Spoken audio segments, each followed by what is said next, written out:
we get stuck in this pattern of self-neglect, and we get stuck in this pattern of feeling invisible, not putting effort into our appearances, not doing the things that make us feel good. And then this also can feel really hard when maybe your partner never needed to stop going to the gym, let's say. Like they've never had to stop looking after themselves because they didn't have a baby. Like they were physically and mentally able to. And then so that resentment can continue. So that also, as part of looking after yourself, it's healing this gap that often happens between people in their relationships, of you getting enough of what you need so that you're both getting what you need from the relationship as well.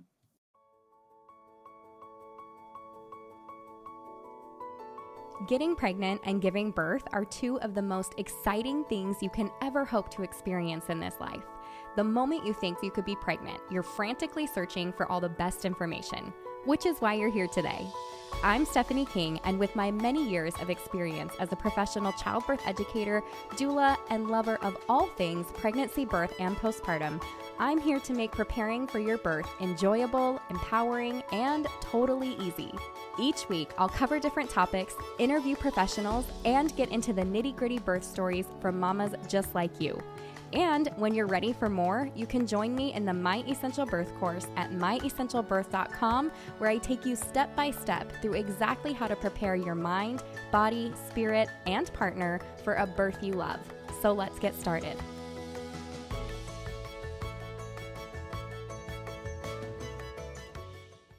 This week's reviewer of the week is Jo Shanks, and she says, I listened to this podcast before getting pregnant and all throughout my pregnancy journey.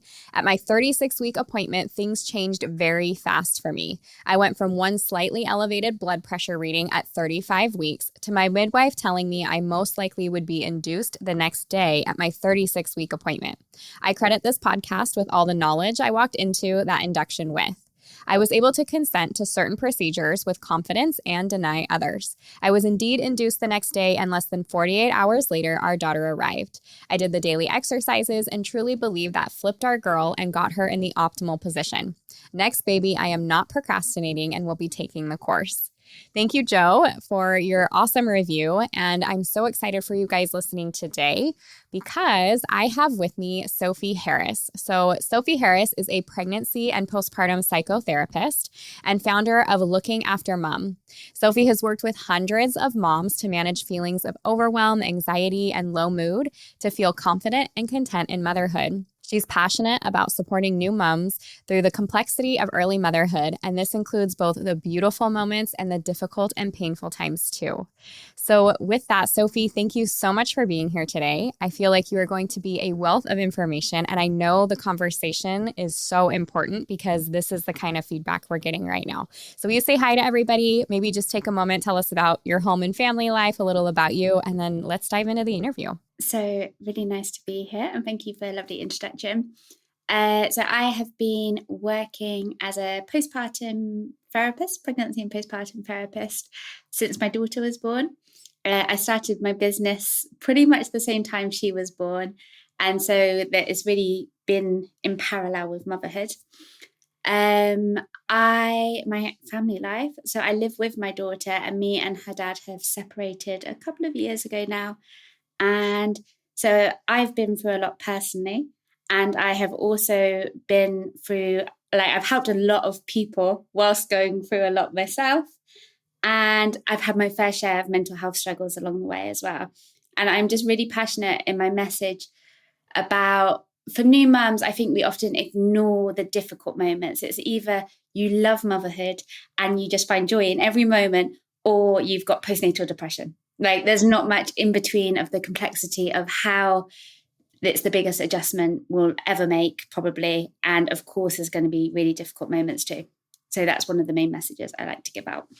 Yeah, I love it. And we'll give out all of your Instagram handles and all that stuff and send it in emails and everything and do that at the end of the episode. But one of the things that I love going through your page is it just feels so natural to be there. You're like, yes, I feel like you're speaking to me, and you're just a mom going through it, except you have some really awesome education and knowledge on things that I might be struggling with or that other moms might be struggling with. So it's super solid information. And I hope people will definitely take time to connect with you there. Kind of speaking about that, can we just kind of walk into postpartum? Like how is postpartum defined? How many weeks, how many days? Like what does the time period look like for moms? Yeah, so I think it actually varies. I'm in the UK, so in the National Health Service here, I think it's 1 year is how they define it. Some people define it as a lot less, and some people, I think we're starting to get this awareness that it can be a lot more than that as well, because there's just such a huge shift to your identity, to your hormones, to like how you are in this world as a mother, that actually it can be defined years later. And I know a lot of my clients really struggle with like, I had my baby 9 months ago. Why aren't I feeling better? I thought I'd feel better by now. Or I had my baby 2 years ago. Like, why aren't I feeling better by now? So I think it's a lot of reassurance that it takes a lot longer than what we imagine it will before we have babies to readjust and to find your new self in motherhood. Yeah, I think that's totally correct. I know speaking with moms now, and sometimes they just feel a little confused at all of the feelings. Some moms, I feel like some moms flow right into it, like no issues, like it's just the next step in life and it's beautiful and all this. And I'm a big proponent of telling positive stories and talking to people that have had positive stories. And I'm finding through conversation and not by any means of trying to make others feel left out or hurt, that if they are not having that experience, they feel like they've failed in some way. And that's not true, obviously. But can you speak a little bit to that and maybe even kind of guide us through, if you're a mom feeling this way, Mm. what are some things you can do, or what should it look like? Kind of even just some validation for that. Yeah. So I am sure that there are some people who just glide naturally into motherhood, but I think we are hugely, what's the word? Like, it's misrepresented a lot of the time. Like the spaces that we share, whether it's online or whether it's at a baby class or in real life in some way, we often share our best bits of motherhood. Like, just take myself, for example. I had quite an easy baby. Like, she slept all the time. I was really lucky. Most of my clients' babies did not sleep all the time, or if you've got a reflux or a colicky baby, for example. But I loved being a mom, but I was also having this deep despair going on as well. Just not feeling like myself, like this loss of identity, just struggling in my relationship, struggling in many aspects of being constantly needed by another human being all the time. But often when I'd speak to people, it would be this kind of, the best bits would just come out, because I did feel all of this love for my daughter. I did feel this huge amount of joy, but along with the most difficult bits. So I think a lot of the conversations we're having, we are focusing on the more positive bits. And so people who are struggling feel even more alone, because it's like they just think everyone's having a great time, even when you're not, essentially. And just my words of advice would be that it is the biggest emotional, physical, mental, spiritual transition you will ever make becoming a mom. And with any huge transition, of course, there's going to be the difficult bits too. Of course, there's going to be bits where you feel really hopeless, or you feel like you can't picture yourself feeling good again, and you'll have the highs and the lows. And I think it's to really expect those and not give yourself this false sense of, I need to be enjoying all of this because I have a baby now. Like, it's just part of the process. Yeah. Do you feel like when moms are sharing those good things and they don't share the hard stuff, that it's maybe there's a sense of guilt there? Like as you go to, you have those thoughts, or can you maybe talk about that for a moment? Yeah, I definitely think that can be the case, that it's a guilt feeling and embarrassed. I should be enjoying it. I should be grateful. There's people in the world who are going through so much worse than me. There's people, friends of mine, who really want a baby and they can't have a baby, and I'm there moaning about it. And I think that's very, very common. But I also think that people just, it is that bias towards sharing the good bits. Like, on Instagram, The Instagram life. let's go to Instagram. I don't actually follow many of this like aesthetic motherhood type accounts. I don't find it that interesting. Like it doesn't, I don't know, it doesn't do anything for me.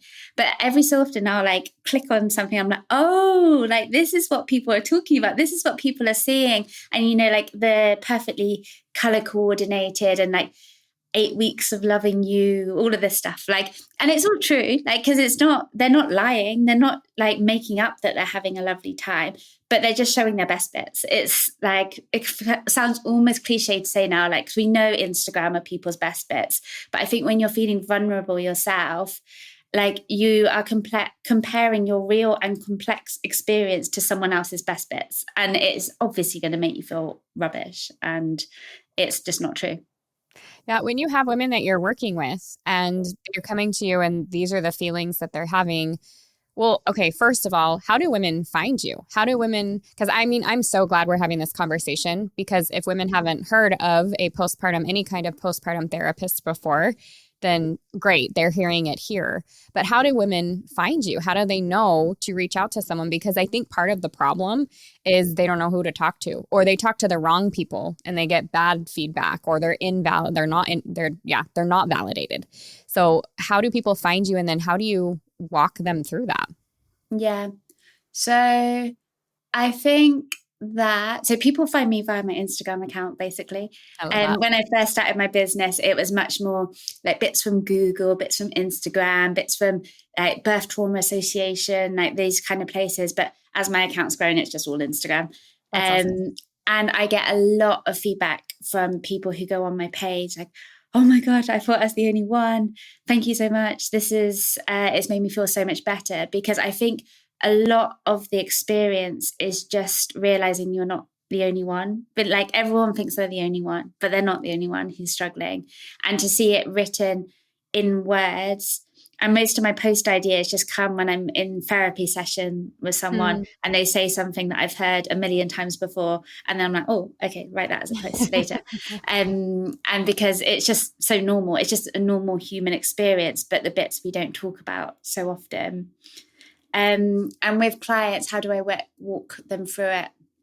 So I work with, it depends on what the person's going through. I'd say probably the two biggest things I work with at the moment are people who are feeling depressed or burnt out or depleted. Like they just their just mood is really low, or people with like struggling to regulate their anxiety or anger, like feeling a lot more rage than they thought they would, like resentment towards their partner, being irritable, struggling with that regulation that you need when you're getting your baby to sleep for the millionth time that day and they're not sleeping. So I think because I tend to work with those clients often, I do have a pattern of what I do with them. And it tends to start with like this kind of really helping someone build their capacity, finding the things that are going to make them feel better, and then really working on these triggers, like how to manage in the moment of these triggers, whilst also looking at the wider picture going on, looking at how we were parented and how this affects you when you're parenting. Because for so many of us who were parented in a less than ideal way, we're going to struggle in these moments because we've not had that experience of being parented how we want to parent. So it's a lot of learning about this, practicing how you want to parent, how you want to look after yourself, prioritizing yourself. There's so much there. Yeah, there is a lot there. As you're talking about that, it's so funny because I'm like flashing back to before parenthood and the kind of mother that I was going to be. And, I would never do that, or I will definitely do this. And as time goes on, I feel like, every couple of months I'm changing the parent that I thought I was going to be, or the life that I thought we were going to be living. Or I've seen some of those funny memes where it's like what my family thinks I do, what the school thinks I do, what I think I do, and then what I actually do. Have you seen any of those where it's like we build these thoughts of our lives in our minds, and sometimes we're dead on, and other times it's just not what we thought it was going to be. But that's motherhood. There's no like playbook that we can walk into it with and say, I know exactly what I'm doing. And that changes kid to kid and month to month. And so I think it is a lot to take in, especially as a new mom. I'm curious when you're talking with mothers and you're helping them work through this stuff, what are some of those like really solid things that you think help build a strong foundation for a mom? Is it talking about their past and understanding where they come from? Is it connecting with other people? Do you ever send that, like, does it have to do with nutrition? Do you ever deal with nutrition at all? Like, what are some of those kind of like base things that you help women kind of build up from? Yeah. So everything that you just mentioned, like, and I take a very holistic view of like postpartum care, maybe compared to previous jobs I've worked in where it wasn't a focus on that. In my private practice, I'm very focused on the holistic picture. So thinking about nutrition, food, someone, how they sync to their cycle if they're having one, like breastfeeding, like, taking into account all of these things. I would say the biggest shift that tends to need to happen early on before we can work on any of this is giving yourself permission to put yourself at the top of your hierarchy. Most of the mums that I work with aren't looking after themselves, and they're feeling burnt out. They're feeling resentful towards their partners if they have one. They're feeling like they've got nothing left to give, feeling guilty if they look after themselves. And the biggest shift is around them making time to do something for themselves, because it's that, again, very well known, but the putting your oxygen mask on first on the plane. Because I've experienced this. I started my business when I had a baby. I am what's the word? I know about hard work, but I work too hard sometimes. But what I've learned over the years of being really burnt out twice in the last 4 years is that if I am not doing my exercise, if I'm not making my juice or my smoothie or doing the things which make me feel good, getting my 10,000 steps in, whatever it is, getting morning sunlight, like none of the other stuff matters. Like I can't be a good mum to my daughter if I'm feeling depressed, burnt out and physically ill. And I can't run a good business if I'm doing those. So it's like I've made myself put myself first, even when it feels, life gets in the way and it feels really hard. So I'd say that's the biggest shift to have early on before working on all of the other stuff you mentioned.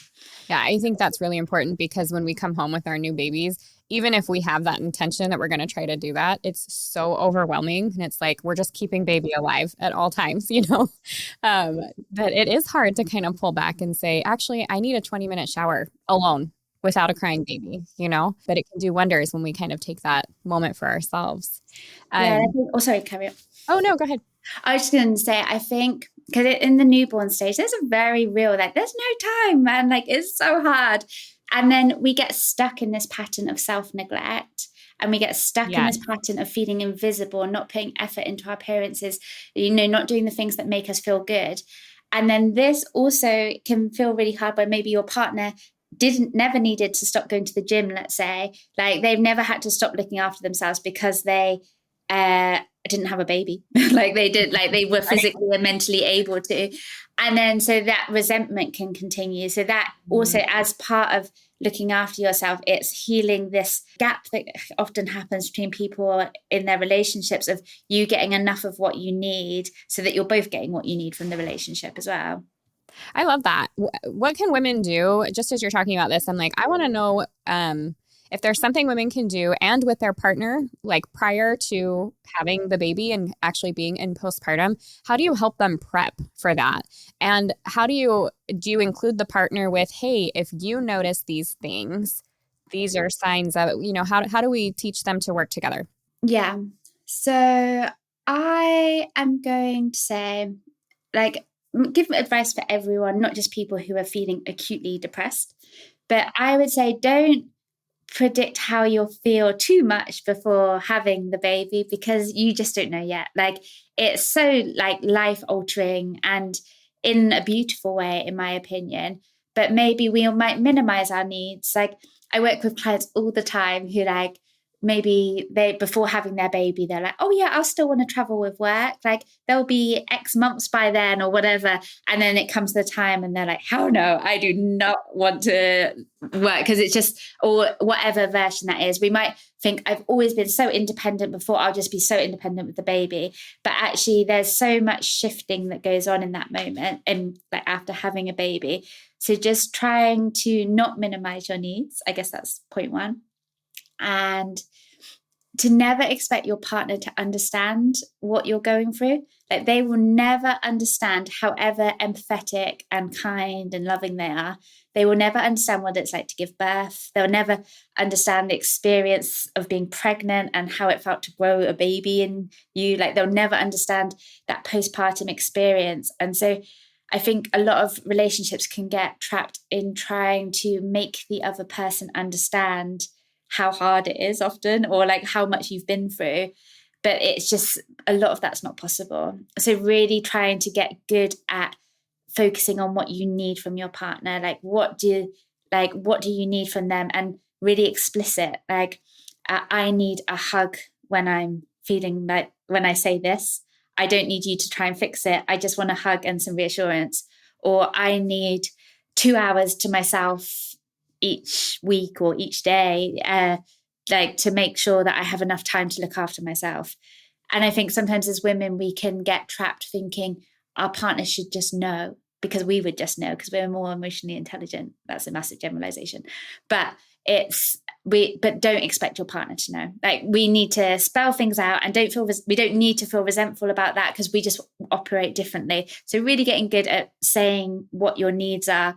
And then over time as well, it's just addressing that, the mental load that mums often carry, like kind of how to share some of that out whilst also letting go of control, because I think a lot of us mums really like to stay in control of situations as well. Yeah, same. I think 99% of people I work with really struggle with control, because you do know how to do it best when you're the mum. Like you just do, you spend all that time with the baby. And so when you watch your partner and they're doing it this really long, convoluted way, and you're like,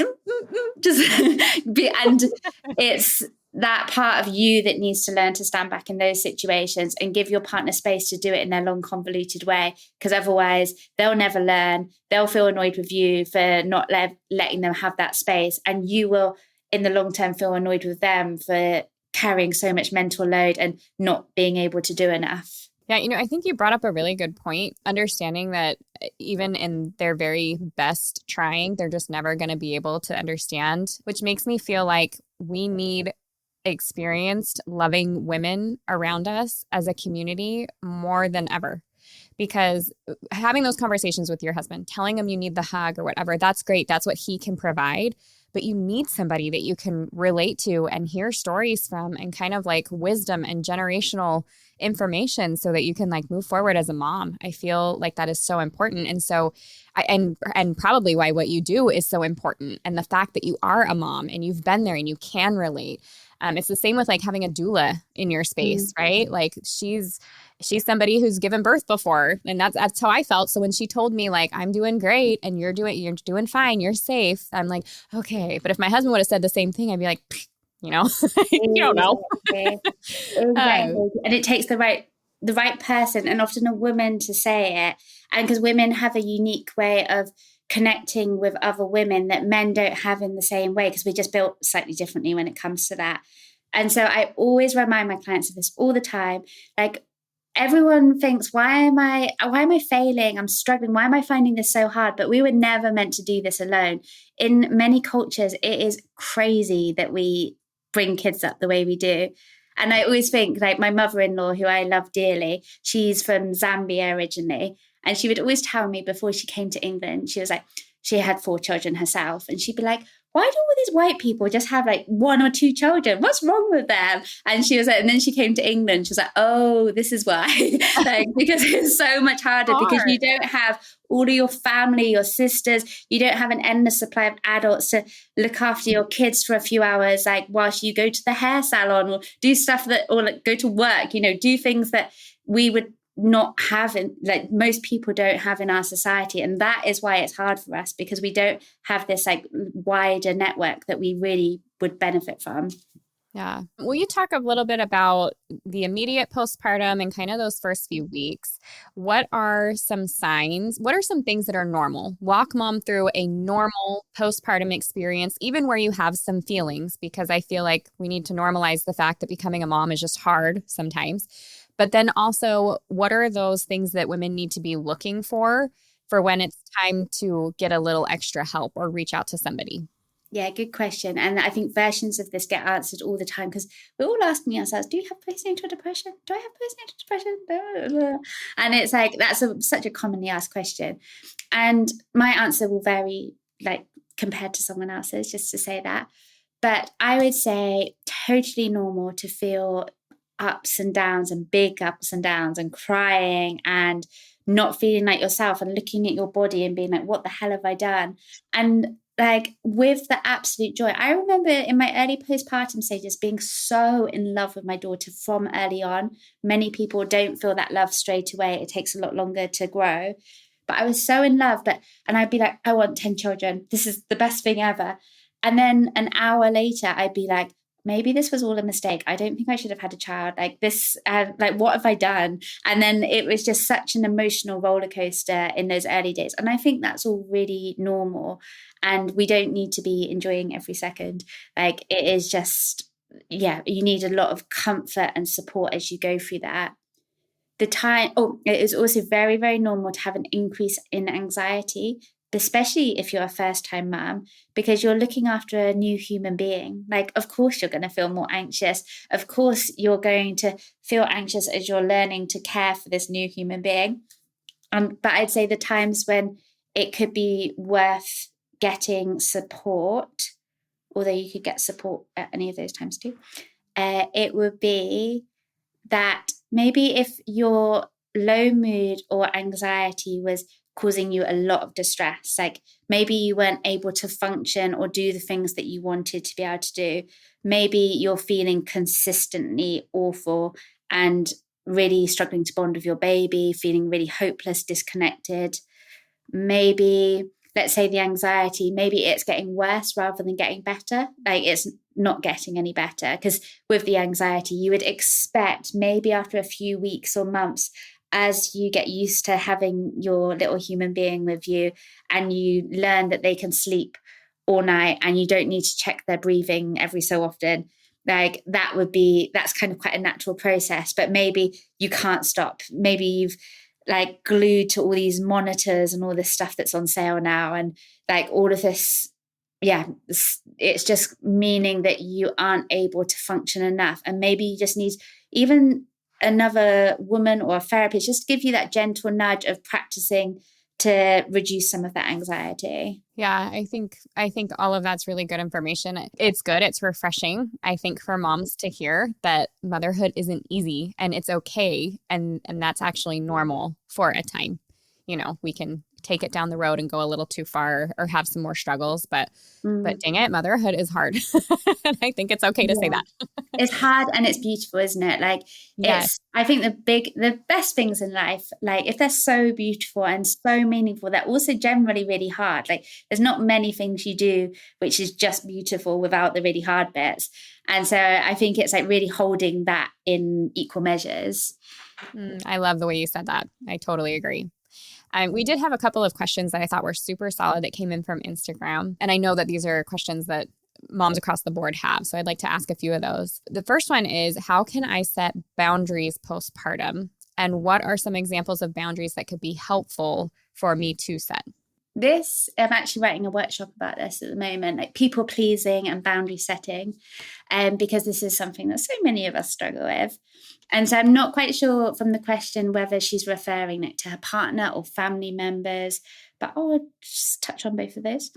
I think one of the most common boundary issues that happens after birth is setting boundaries with family or in-laws around visiting or things like that. And I think a lot of mums struggle with this. So just really trying to get in tune with what your needs are and practicing. I feel like this isn't a particularly exciting answer, but many of us really struggle with this idea of not being liked, or that they may think such and such about us. But if what you're asking is a reasonable boundary, it's like being able to practice saying, this is what I need right now. Like, let's say if it's around post-birth visiting, maybe you need a week or 2 weeks just to get in, to get used to things before having a baby. Like, feeding can be really hard when you're doing it in front of other people, especially. And then it's just really trying to say, I know that this isn't what you would have wanted, but and we're really excited to have you, but I just need a week or two or whatever it is. Because I think this role crossover, like grandma, like they're my grandchild, and like it can get crossed over. And so it's how to acknowledge that that is their role, but you are also their mother or father. And it's, like kind of staying strong in that, saying strong, but like, like kind. Like, we don't need to be like mean about it, but it's like trying to just hold on to that boundary and like understand that they may feel a certain type of way, but this is what you need, and this is your unique time and how you need to be looked after. Yeah, it's kind of that tricky, like we were just talking about the importance of having this generational knowledge and wisdom and help and all that stuff. And then also sometimes we don't like the way that it's given. And so we need a little bit of a pushback and a boundary for that. So it is tricky navigating postpartum and family and all of that stuff. It's a lot for a new mom. One of the questions was also, is it wrong that I wanted to go and do so soon after birth? So kind of that like guilt of like, I actually feel fine and I want to get out of the house or leave the baby behind. Like she said, I didn't want to stay home and feel lonely and sad. And so what are your thoughts behind that? Absolutely not. So that is absolutely fine. Go ahead, do what you need to. And just to really validate, like, we all have different preferences. And I know a lot of it will be societally affected. So in the UK, typically we have a year maternity leave, and that's normal. Whereas I know in the US, it's so much less. And that's shocking to a lot of like people in the UK, how much you guys have to deal with of like, be ready to be active early on. But I think we really need to own what works for us. Like, whether you decide to breastfeed or bottle feed, because actually bottle feeding may work really well for you, because then you get a sense of independence that you need to really thrive in those early stages of motherhood, and you can share things more evenly. Breastfeeding may work best for you, and if you're able to breastfeed, like to have your baby with you all the time. I had my daughter during the pandemic, and it was just me and her all the time. Like, there was no family around. It was kind of depressing, but I got really used to that, and I found it really hard to let go of control over that, like in time, because it had just been me and her for so long. Whereas maybe my best friend at the moment has just had a baby, and she's much more up for going out and leaving her baby from much early on. And she's having a lot like less stress in her motherhood than I did in the early stages. But just really knowing that there's no right or wrong, even if your friend does something completely differently to you, like, it's absolutely fine, and really owning what works for you and staying true to that. Yeah, I love that. I remember when I would teach birth classes in my home and we'd do the postpartum, like everybody's had their babies, let's come back and share birth stories and show off our babies and enjoy each other. And it was so interesting to me because the moms who had gone back to work, now they were sad about that a lot of the time. They wanted more time with their baby and all that. Emotionally, they seemed to be in a better place than the moms that were at home with the baby all day, every day. And I thought that's so interesting because we do get stuck in this, I have to be mom and it's all that I do. It's my identity now. It's all of my identity.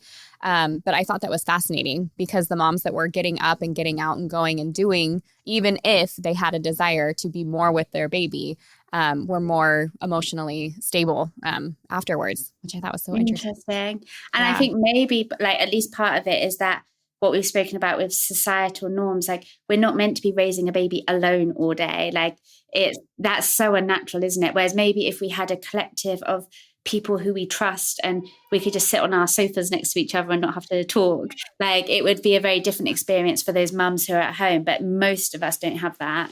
Yeah. And it's why I love things like La Leche League so much, right? Like you take your little breastfeeding baby and holy cow, you don't even need to be breastfeeding, but you go to a La Leche League meeting with a bunch of other new moms and you talk about mom stuff and you help each other and you support one another. And it is so invigorating and helpful postpartum, having nothing to do with actually getting the help that you came there for, like it's such a it's mentally invigorating to be around other women that are doing what you're doing. So I love that. We did have another question. I think this is so solid because as women, we want to know how we can help each other.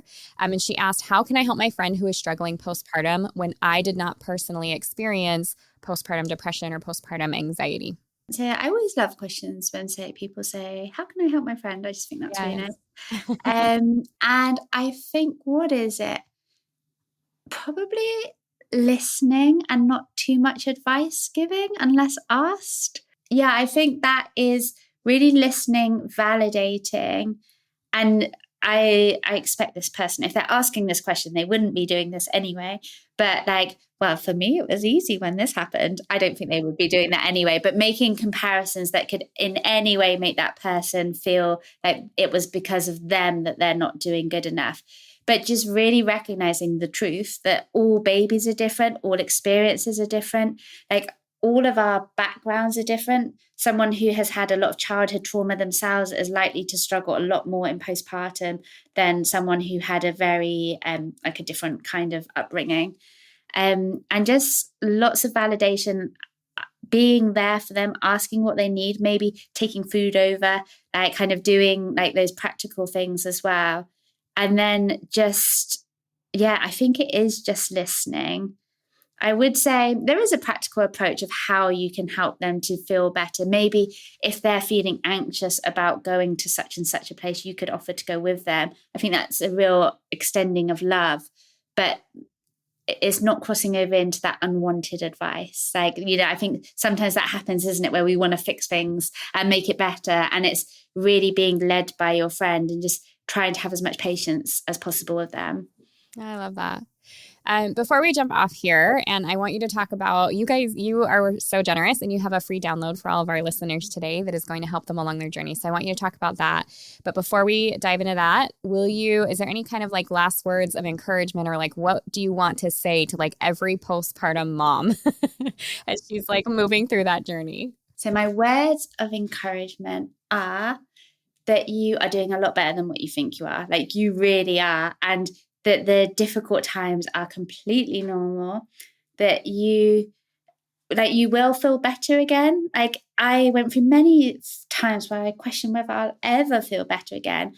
And now I do feel better again. And I genuinely thought I wouldn't.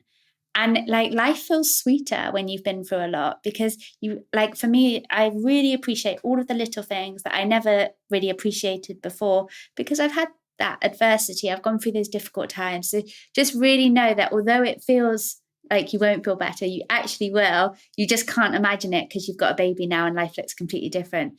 But it takes a long time to make that huge transition. And you will do it eventually. Thank you. Okay, so why don't you talk about this freebie that you are so generously offering to everybody that will help them as they're coming up to or are in their postpartum? So this is a journal. I can't talk. This is a journal. So it's about loads of the questions that I would ask myself during my postpartum time to help myself feel better. So I think it's such a time of ups and downs and just really helping you to focus on the positives, helping you to set an intention for the following day and how you want to feel. I used to sell this, but I've just started giving it away for free. And it's a mood booster journal. So enjoy it. And I hope it helps. Thank you. Yes. And I'll send that out in email if you guys are on the email list this week, or you can download it in the show notes. And then will you let everybody know where they can find you and how they can connect with you? Yes. So the best places to connect with me are on my Instagram, which is Looking After Mum. And my website is www.lookingaftermum.co.uk. I offer therapy and I am creating monthly workshops about stuff like how to manage mum rage like reduce people pleasing, recovering from depression and burnout, and just all of the stuff that comes up in my sessions all of the time, but in a much more accessible way, so that it doesn't mean that you need therapy or have to pay for therapy, in a much more affordable, condensed way. So I'm really excited about offering these. Yeah, that sounds really neat. Well, thank you for your time today and for being here, all your wisdom. I really appreciate it. Thank you for having me. If you loved what you heard today, the very best way to support this podcast and help other moms to find it is to leave a quick review. I read one at the beginning of the episodes, and I would love for yours to be next. And if you're ready for even more pregnancy, birth, and postpartum goodness, come join me in the My Essential Birth course at myessentialbirth.com, where I will hold your hand and walk you through pregnancy and birth step by step, so you're totally prepared for a birth you'll love. See you next week.